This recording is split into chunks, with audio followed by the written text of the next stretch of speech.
ராணிப்பேட்டை மாவட்டம் அரக்கோணம் ரயில் நிலையத்தில் 1 கோடி ரூபாய் மதிப்புள்ள போதை மாத்திரைகள் பறிமுதல் செய்யப்பட்டுள்ளன.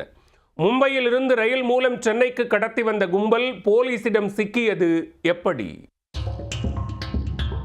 ராணிப்பேட்டை மாவட்டம் அரக்கோணம் வழியாக மும்பையிலிருந்து நாள்தோறும் எக்ஸ்பிரஸ் ரயில் மூலமாக போதை மாத்திரைகள் கடத்தப்படுவதாக கலால்துறை அதிகாரிகளுக்கு ரகசிய தகவல் கிடைத்துள்ளது. அதன் பேரில் காவல்துறையினர் ரயில் நிலையம் மற்றும் ரயில்களில் தொடர் சோதனையில் ஈடுபட்டு வந்தனர். இதில் கடந்த சில நாட்களுக்கு முன்பாக சென்னையை சேர்ந்த 2 இளைஞர்களை பிடித்ததில் அவர்களிடமிருந்து 1480 போதை மாத்திரைகள் பறிமுதல் செய்யப்பட்டன. அவர்கள் கொடுத்த தகவலின் அடிப்படையில் மும்பையிலிருந்து அரக்கோணம் வழியாக போதை மாத்திரை விற்பனை கும்பல் ஒன்று அதிக அளவில் போதை மாத்திரைகள் கொண்டு வருவது தெரிய வந்தது. இதனால் கலால் காவல்துறையினர் ரயில்களிலும் ரயில் நிலையங்களிலும் ரகசியமாக நோட்டமிட்டு வந்தனர்.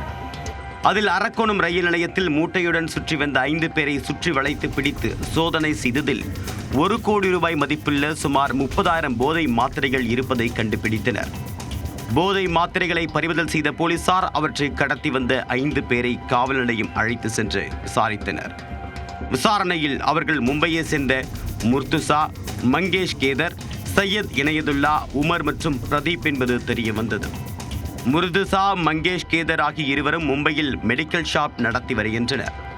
அந்த மெடிக்கல் ஷாப் பெயரில் வலி நிவாரண மாத்திரைகளை வாங்கி போதை மாத்திரை என்ற பெயரில் விற்பனை செய்வது போலீசாரின் விசாரணையில் தெரிய வந்தது.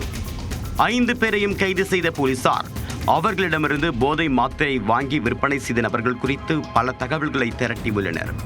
கைது செய்யப்பட்ட 5 பேரையும் கலால் காவல்துறையினர் வழக்கு பதிவு செய்து நீதிமன்றத்தில் ஆஜர்படுத்தி சிறையில் அடைத்தனர்.